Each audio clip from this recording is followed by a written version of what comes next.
এবার আর জমিতে ধান চাষ হবে না মনে হচ্ছে। তা যা বলেছো তুমি, আগের বার ধান বেচেও তো তেমন লাভ করতে পারিনি। যেটুকু রোজগার হয়েছে সব সংসার চালাতেই চলে গেছে। ও পুঁটির বাবা, তুমি কিছু একটা ভাবো, নইলে তো আমরা সবাই একেবারে না খেতে পেয়ে মরে যাবো গো। আমি কি আর করবো বলো তো, আমিও তো তোমাদের মতন চাষ করেই খাই। তোমার তো গোপাল দাদার সাথে খুব খাতির। তুমি একবার গোপাল দাদাকে বলে দেখো না, যদি আমাদের জন্য কিছু ব্যবস্থা করতে পারে। কি হয়েছে কি? গোপাল দাদা কি করবে? হ্যাঁ, এই দেখো না গোপাল দাদা, কি মুশকিলে পড়ে গেছি। ধান বোনার সময় হয়ে গেল, কিন্তু টাকার অভাবে এখনো বীজ ধান কিনতে পারলাম না। কি করা যায় বলো তো? সে কি, বর্ষা আসতে তো আর বেশি দিন বাকি নেই। তা কবে চাষ করা শুরু করবে? হ্যাঁ, তুমি তো বোঝো গোপাল দাদা, আমাদের অভাবের কথা বলতে বাকি নেই। আমাদের জন্য কি কিছু একটা ব্যবস্থা করা যায় না? অন্তত বীজ ধানটা যেন বুনতে পারি, একটু দেখো না গোপাল দাদা। ঠিক আছে ঠিক আছে, মহারাজকে আজকে গিয়েই বলবো, বুঝলে? আমাদের মহারাজ খুব ভালো মানুষ। হ্যাঁ, উনি নিশ্চয়ই তোমাদের পক্ষেই রায় দেবেন। দূর দূর, গোপালের রাজসভায় দেরি করে আসাটা একটা অভ্যেসে দাঁড়িয়ে গেছে। হ্যাঁ মহারাজ, এটা আপনি একদম ঠিক কথা বলেছেন। একে তো মন্ত্রী 6 মাসের জন্য বিদেশে গেছে, তার উপর গোপাল নেই। আমার নিজেকে কিরকম দিশাহারা মনে হচ্ছে। মহারাজ, আমাদের মন্ত্রী মশাই তো রাজ্যের কল্যাণের স্বার্থেই বিদেশ গেছেন। উনি ফিরে আসলেই আবার সব ঠিক মতো হয়ে যাবে। মন্ত্রী ছাড়া রাজ্য চালানো যে কতটা কষ্টসাধ্য ব্যাপার, সে তুমি কি করে বুঝবে বলো তো সেনাপতি? এটা একদম ঠিক কথা বলেছেন মহারাজ। আমাদের সেনাপতিকে যাই বোঝান না কেন, মাথাতে তার কিছুই ঢুকবে না। ব্যায়াম করে করে শরীরের সাথে মাথাটাও মোটা হয়ে উঠেছে। তাহলে মহারাজ, বলছিলাম কি, ওই আমাকেও একবার তাহলে ওই মাথা ঘামানোর সুযোগ দিন।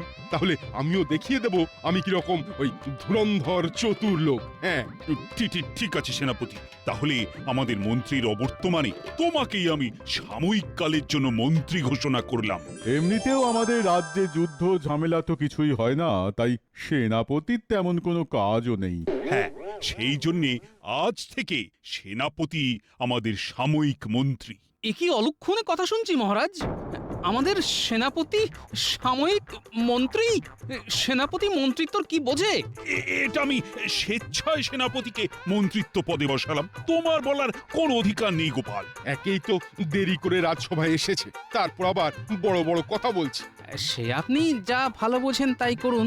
আর প্রসঙ্গত বলে রাখি, আজকে আমি রাজসভায় আসার আগে আমাদের রাজ্যের চাষি ভাইদের সঙ্গে কথা বলছিলাম। ওরা বেশ বিপদে পড়েছে। কি কি কি বিপদ হয়েছে ওদের? মহারাজ, গত বছর তেমন ভালো ফলন হয়নি বলে ওদের তেমন ভালো রোজগারও হয়নি। তাই ওদের চাষ করার জন্য এবারে বীজ ধান কেনার খুব অসুবিধে হচ্ছে। আসলে শত হলেও ওরা খুবই গরিব তো। এই, তুমি কি বলতে চাও স্পষ্ট করে বলো দেখি। এই গরিব চাষিদের কষ্টের কথা আর কি স্পষ্ট করে বলবো মহারাজ? আমি আমি এটাই বলতে চাই যে আমাদের রাজ্যের প্রজাদের যদি আপনি বীজ ধান কেনার টাকা দিয়ে সাহায্য করেন তাহলে খুব ভালো হয় মহারাজ। না না মহারাজ, সেটা কি করে সম্ভব? এমনিতেই বেশ কিছুদিন আগে নবাবকে খাজনা দিতে হয়েছে। রাজকোষের অবস্থা ভালো নয় মহারাজ। এখন যদি ওই রাজকোষ থেকে আবার বেশ কিছু টাকা বেরিয়ে যায় তাহলে তাহলে সমস্যা হতে পারে। আর চাষিরা চাষ না করতে পারলে যে সারা কৃষ্ণনগরবাসীর সমস্যা হবে সেনাপতি। ধান না হলে লোকে খাবে কি? হ্যাঁ, না না, দরকার হলে অন্য রাজ্য থেকে আমদানি করবে। এই এই আপনার এই গোবর পোড়া বুদ্ধির জন্যই আপনাকে সাময়িক মন্ত্রী করা মহারাজের একেবারেই উচিত হয়নি। কি বললে, কি বললে তুমি? আমার মাথায় গোবর পোড়া আর তোমার মাথায় কি? হ্যাঁ, এই, তোমরা থামো তো। যে তখন থেকে কিচির মিচির রাজসভাটাকে একটা মাছের বাজার বানিয়ে ফেলেছে একেবারে। শোনো, আমি কালকে সকালে আমাদের রাজ্যের সকল চাষিদের জন্য বীজ ধান কিনে রাখবো, আর তাদেরকে দলে দলে রাজসভায় ডেকে ওই বীজ ধান দেব। কি খুশি তো? ধন্যবাদ মহারাজ, আপনাকে অসংখ্য ধন্যবাদ। আর সেনাপতি ওরফে সাময়িক মন্ত্রী, বলুন মহারাজ।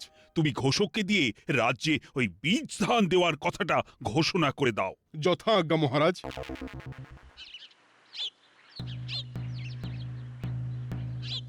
শোনো শোনো শোনো, আগামীকাল আমাদের কৃষ্ণনগরের মহারাজ কৃষ্ণচন্দ্র আমাদের রাজ্যের সকল চাষিদের চাষ করার জন্যে বীজ ধান উপহার দেবেন। সবাই যেন সকাল সকাল রাজসভায় এসে বীজ ধান নিয়ে যায়। শোনো শোনো শোনো। গোপাল দাদা একেবারে সাক্ষাৎ ভগবান। আজকে সকালে গোপাল দাদাকে আমাদের সমস্যার কথা বললাম, আর বেলা হতে না হতেই আমাদের সব সমস্যার সমাধান হয়ে গেল। হ্যাঁ, কি বলো পুন্টির বাবা? হ্যাঁ, সত্যি গোপাল দাদার এই ঋণ আমরা কোনো দিন ভুলবো না। এই যে শোনো, তোমাকে যখন মহারাজ মন্ত্রী হিসেবে বেছে নিয়েছেন তখন এই সুযোগের সৎ ব্যবহার করো, বুঝলে? এরকম সুযোগ বারবার আসে না। আর যাই করি না কেন, আমি গোপালকে ঠিক দেখে নেব। আমার মাথায় গোবর পোড়া, হ্যাঁ, আমার মাথায়। শোনো, তোমার মাথা ঠান্ডা করে কাজ করতে হবে। রাজ্যের চাষিরা গোপালের খুব কাছের লোক, তাই গোপাল ওদের কথা ভাববেই। তাই তোমাকে এমন কিছু করতে হবে যাতে সাপও মরবে আর লাঠিও ভাঙবে না। মানেটা খুব সোজা। আমাদের বিয়েতে আমার বাবা যে ধান জমিটা তোমায় যৌতুক হিসেবে দিয়েছিল ওটা তো ফাঁকাই পড়ে আছে। হ্যাঁ, তা তো আছেই। রাজসভার কাজের ঠেলায় ওদিকে আর মন দিতে পারিনি। এবার দেবে। শোনো, কালকে মহারাজ যখন সব চাষিদের বীজ ধান দেবেন তখন তুমিও বীজ ধান চাইবে, আর তারপর উফ, গিন্নি, তোমার কি বুদ্ধি গো! হ্যাঁ, ইচ্ছে করছে তোমার মাথাটা আমি ওই সোনা দিয়ে বাঁধিয়ে রাখি। তুমি একটু চেষ্টা করলে সেটাও হবে, কারণ এখন তুমি মন্ত্রী।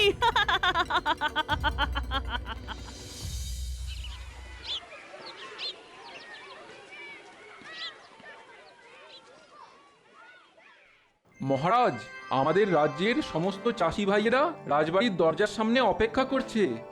ঠিক আছে ঠিক আছে, তাদের সবাইকে তাহলে পাঠিয়ে দাও। মহারাজ, আমার একটা আর্জি ছিল। আহ, তোমার আবার কি আর্জি? আমি বলছিলাম কি মহারাজ, ওই আমার নিজের ওই বিঘা পাঁচেক চাষযোগ্য জমি আছে। আমার বিয়ের সময় ওই শ্বশুর মশাই আমাকে যৌতুক দিয়েছিলেন। তাই আপনি যদি আমাকেও বীজ ধান দেন তাহলে তাহলে খুব ভালো হয় মহারাজ। তা ভালো তো, তুমিও চাষ করবে। তা এতে এত কুণ্ঠিত বোধ হবার কি আছে শুনি? না, আসলে মানে সেনাপতি ঢাল তলোয়ার ছেড়ে এবার হাতে লাঙল ধরে মাঠে চাষ করবে। মুখ সামলে কথা বলো গোপাল, আমি কিন্তু এখন এই রাজ্যের মন্ত্রী, বুঝলে? ওটা তো সাময়িক কালের জন্য সেনাপতি। ওহ, তোমরা থামবে। প্রণাম মহারাজ। ঠিক আছে ঠিক আছে, আমি গোপালের কাছে তোমাদের কষ্টের কথা শুনলাম, আর তাই তোমাদের জন্য বীজ ধান কিনে রেখেছি। তোমরা একে একে একটা করে বীজ ধানের থলে তুলে নাও।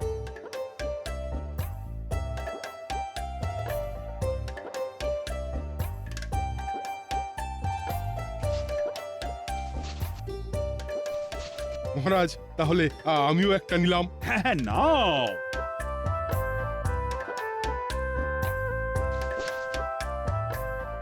দেখো, তোমাদের সবার দুঃখ লাঘব করার জন্য মহারাজ ভেবেছেন, তেমনি তোমাদেরও তো উচিত মহারাজের কথাটা একটু ভাবা। হ্যাঁ, বলুন সেনাপতি মশাই, আমরা মহারাজের জন্য কি করতে পারি? তোমরা এই বীজ ধান দিয়ে চাষ করবে, তারপর যা ধান উৎপাদন হবে সেটা বিক্রি করে তার 30% মুনাফা মহারাজকে দেবে। তাহলে তোমরাও খুশি আর মহারাজের রাজকোষও খুশি। এত তো আমাদের মুনাফাই হয় না মহারাজ। যে টাকা মুনাফা হয় তার মধ্যে সব টাকাই সংসার খরচ হয়ে যায়, আর বাকি কিছু টাকা রেখে দিই পরের বছরের বীজ ধান, সার আর চাষের সরঞ্জাম কেনার জন্যে। হ্যাঁ সত্যি তো। তোমরা তোমরা এক কাজ করো, তোমাদের যা মুনাফা হবে তার থেকে যদি খেয়ে পরে যদি কিছু বেঁচে থাকে তাহলে তার থেকে কিছু মন হলে দিও। আচ্ছা মহারাজ। আচ্ছা ঠিক আছে, তোমরা সবাই এখন এসো, মন দিয়ে চাষাবাদ করো, কেমন? এই এই এই hot hot hot hot hot hot hot এই হট। কি হে পুটির বাবা, কাজ শুরু করে দিয়েছো? হ্যাঁ গো গোপাল দাদা, কদিন পরেই বৃষ্টি শুরু হবে, তাই কাজ তো করতেই হবে। হ্যাঁ, ভগবানের কাছে তাই বলো, বৃষ্টি হলেই সবার মঙ্গল, শুধু আমার অমঙ্গল। কেন, তোমার আবার কি সমস্যা? সে শুধু আমিই জানি, বুঝলে। চলি গো, পরে দেখা হবে। যা বাবা, গোপাল দাদা যে কি বলতে চাইলো আর কি বলে গেল কিছুই বুঝতে পারলাম না। বাহ বাহ বাহ বাহ বাহ বাহ, কি সুন্দর ধান হয়েছে। হ্যাঁ, এই ধান বেচে অনেক টাকা রোজগার হবে। সেই জন্য এমন একটা পরিকল্পনা করতে হবে যাতে শুধু আমার রোজগার হয় আর বাকি চাষিরা হুতাশ করে। হ্যাঁ, কিরে বটা, বাড়ি আছিস নাকি? আরে এই বটা, আরে ওই হতভাগা, কোনো সারা শব্দ নেই কেন? এ কি সেনাপতি মশাই, আপনি? এই বিশ্বাস করুন, আমি চুরি চামারি কিচ্ছু করিনি।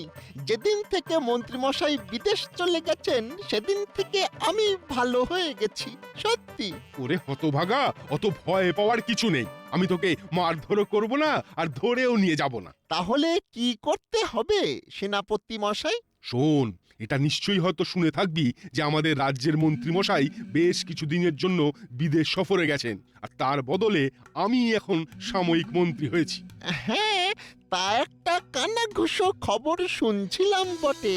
কানা ঘুষো না, এটাই সত্যি। আর এখন তুই আমার হয়ে কাজ করবি, বুঝলি? আর ঘটা? ওই বেটা শুধু নামেই ঘটা, কিন্তু ঘটে একটুও বুদ্ধি নেই। আর আমি ওই দল ভারী করতে চাই না, বুঝলি? তাই শুধু আমি তোকেই বেছে নিয়েছি। আচ্ছা, বলুন কি করতে হবে? এই নে, এটা ধর। এই থলে দুটোর মধ্যে কি আছে? কি আছে না আছে সেই নিয়ে বেশি মাথা ঘামাস না বাপ। তোকে কি করতে হবে সেইটা শোন। বলুন কি করতে হবে? শোন, আজ রাতে তুই এই থলের মধ্যে যে গুঁড়োটা আছে ওই আমাদের রাজ্যের সমস্ত চাষিদের জমিতে সেই গুঁড়োটা ছড়িয়ে দিবি। কিন্তু হ্যাঁ, ওই ভুল করেও আবার আমার চাষ করা জমিতে ছড়াবি না, বুঝলি? না না, তা কেন? আপনি যেখানে বলবেন সেখানেই ছড়াবো। আর শোন, আজকে গভীর রাতে তাহলে এই গুঁড়ো ছড়িয়ে দে। আর এই নে, এটাও ছড়াতে হবে? তোর ইচ্ছে হলে ছড়াবি। শোন, এতে বেশ কিছু টাকা আছে আর এটা তোর বকশিস। ও এটা ছড়াবো না, গুছিয়ে রাখবো। কি চুপচাপ কাজটা হবে তো? একদম সেনাপতি মশাই, এমন কাজ করব কাকপক্ষীতেও জানতে পারবে না। কাকপক্ষী জানবেও বা কি করে? তখন তো কাকেরাও ঘুমোবে।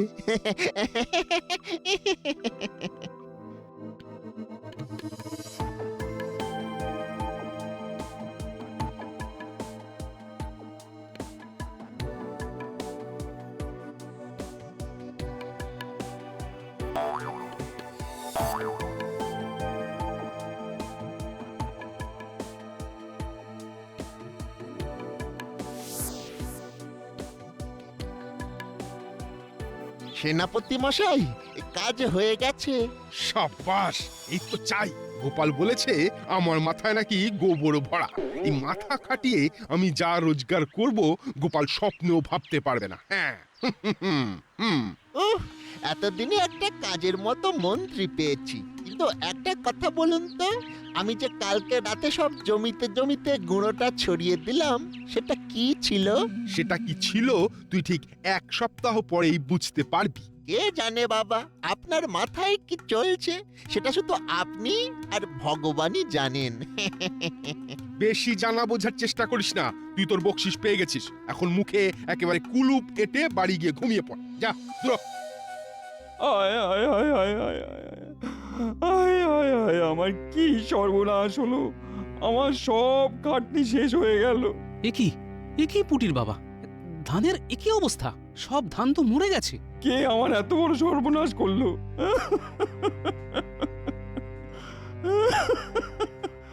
আয় আয় আয় আয় আয় আয়। শান্ত হও পুটির বাবা, শান্ত হও।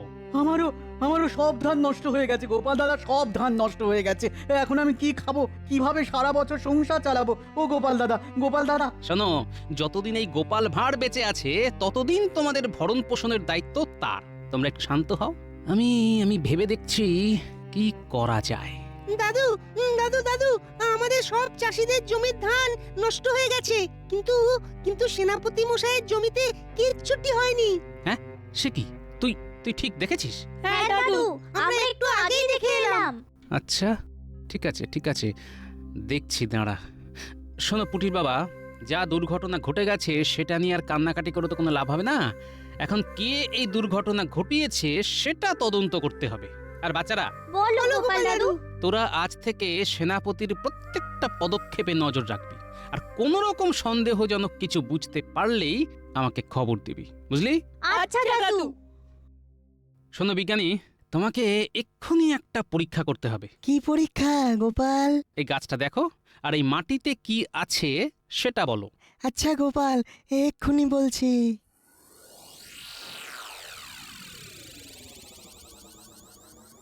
এ তো গোপাল রাসায়নিক বিষক্রিয়া।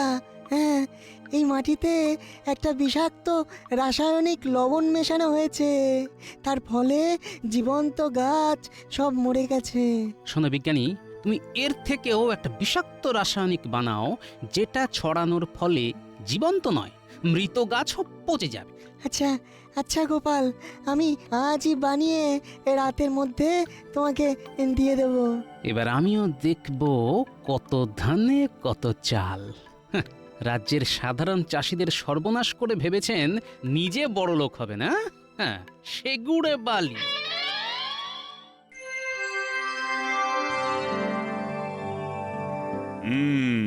তা সেনাপতি, ধান কাটার সময় তো হয়ে গেল, তা এবার রাজ্যে চাষাবাদ কেমন হয়েছে? মহারাজ, চাষিদের ব্যাপার ঠিক বলতে পারবো না, কিন্তু কিন্তু হ্যাঁ, আমার জমিতে দারুণ ফলন হয়েছে। একেবারে সোনালী লম্বা দানার ধান। হাহা। কেন কেন কেন? তুমি তো এখনো এই রাজ্যের সাময়িক মন্ত্রী, তাই তোমার উচিত সবার সুখ দুঃখের খোঁজ খবর রাখা। আসলে মহারাজ, আমি ওই নিজের জমির চাষের কাজে এতই ব্যস্ত ছিলাম, তাই অন্যদিকে নজর দিতে পারিনি। তা আপনি যখন বলছেন তখন দেব নজর দেব। মহারাজ, সেনাপতিরা নজর দিয়েও কোনো লাভ হবে না। নজর উনি আগেই দিয়েছেন। সমস্ত চাষিদের ধান মরে পচে গেছে, শুধু সেনাপতির জমির ধান ভালো আছে। এ যে ভারী অদ্ভুত ব্যাপার। এতে অদ্ভুতের কি আছে? হ্যাঁ, অদ্ভুতের কি আছে? ওরা ধানের যত্ন নিতে পারেনি, তাই ধান পচে গেছে। আমি যত্ন নিয়েছি, তাই ভালো আছে। হ্যাঁ, সেই জন্যে ওদের জমিতে বিষাক্ত লবণ পাওয়া গেল। তুমি তুমি কি বলতে চাইছো গোপাল? আমি ওই বিষাক্ত লবণ রাতের অন্ধকারে ছড়িয়েছি? হ্যাঁ, প্রমাণ করতে পারবে? তা পারবো কি পারবো না সেটা ভবিষ্যতই বলবে। এ তো ভারী মুশকিল হলো। চাষি ভাইয়েরা এখন খাবে কি? মহারাজ, আমি ওদের দায়িত্ব নিয়েছি। আপনি যদি কিছু সহযোগিতা করেন তাহলে সুবিধে হয়। হ্যাঁ, নিশ্চয়ই। চাষিদের বিপদের সময় এ তো আমার কর্তব্য। আর হ্যাঁ, তোমরা ঝগড়াটা থামাও। মহারাজ, আমি আপনাকে উপযুক্ত সময়ে সব প্রমাণ দিয়ে দেব। এখন শুধু সময়ের অপেক্ষা। এটা গোপাল ঠিক বুঝতে পেরেছে। এটা আমার কারসাজি। না না না না না না, আজ রাতের মধ্যেই সব ধান বাইরে চড়া দামে বিক্রি করতে হবে, নইলে বিপদ। শোন বটা, তোকে কালকে ভোরবেলার মধ্যেই সব ধান নিয়ে একজন বড় আড়তদারের কাছে চলে যেতে হবে। আড়তদারের কাছে গিয়ে কি করব? ধানগুলো বিক্রি করবি। আমার সাথে ওনার কথা হয়ে গেছে, ভালো দাম দেবে বলেছে। সেই জন্যে আর বেশি দেরি করা চলবে না। আজকে রাতের মধ্যে আমি দুটো গরুর গাড়ি করে সব ধান বোঝাই করে রাখবো, আর তুই সব নিয়ে কালকে সকালে আড়তদারের কাছে জমা দিয়ে টাকা নিয়ে আমার কাছে চলে আসবি। এই নে আড়তদারের নাম আর ঠিকানা। আচ্ছা সেনাপতি মশাই। আর শোন, এই চাষিদের জমিতে যে সর্বনাশটা আমি করেছি সেটা গোপাল বুঝতে পেরেছে, তাই যা করা তাড়াতাড়ি করতে হবে, নইলে কিন্তু সমূহ বিপদ। আমি জানি তো এটা সেনাপতির কাজ। আমার অনুমান কখনো মিথ্যে হয় না। এখন শোন, তোদের কি করতে হবে। কি করতে হবে দাদু? এই জিনিসটা ধর। রাতে বটার বাড়ির সামনে যখন দেখবি গাড়িতে করে ধান বোঝাই করা থাকবে, তখন তোরা এটা চুপি চুপি গাড়ির ভেতরে ধানের মধ্যে ভালো করে ছড়িয়ে দিবি, আর তারপর দেখবি মজা। কি মজা হবে দাদু? সেটা দেখতেই পাবি।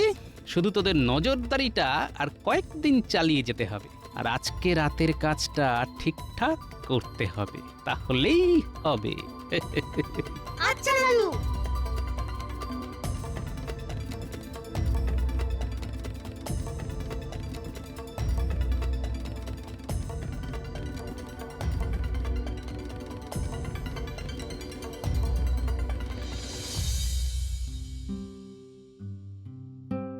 কি গোপাল, দুদিন তো হয়ে গেল, তা এখনো তো বোঝা গেল না কে বা কারা এই চাষি ভাইয়েদের সর্বনাশ করেছে। উপযুক্ত সময় হলে সব ধরা পড়বে মহারাজ। সত্য কখনো চাপা থাকে না। সেনাপতি মশাই, সেনাপতি মশাই। এ কি, কে তুমি? হুট করে রাজসভায় ঢুকে পড়লে যে? আমি একজন আড়তদার। সেনাপতি আমাকে ধান বিক্রি করেছিল, কিন্তু ধানগুলো সব পচে গেছে।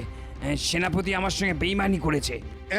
সে কি এ কি করে সম্ভব? আমি তো আমার নিজের জমিতে রাসায়নিক মেশাইনি।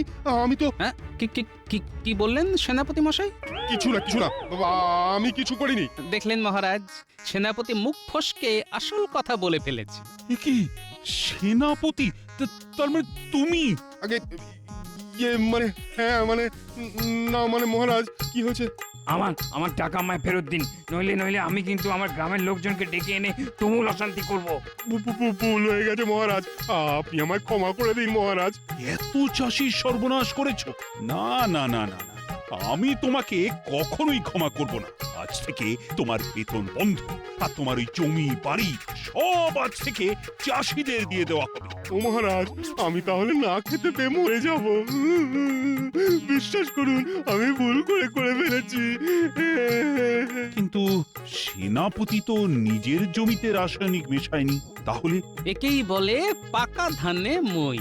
সেনাপতি চাষিদের কাঁচা ধানে মই দিয়েছিল, আর আমি মই দিয়েছি পাকা ধানে। আর এই কাজে সাহায্য করেছে বিজ্ঞানী। হ্যাঁ হ্যাঁ হ্যাঁ নয় হ্যাঁ।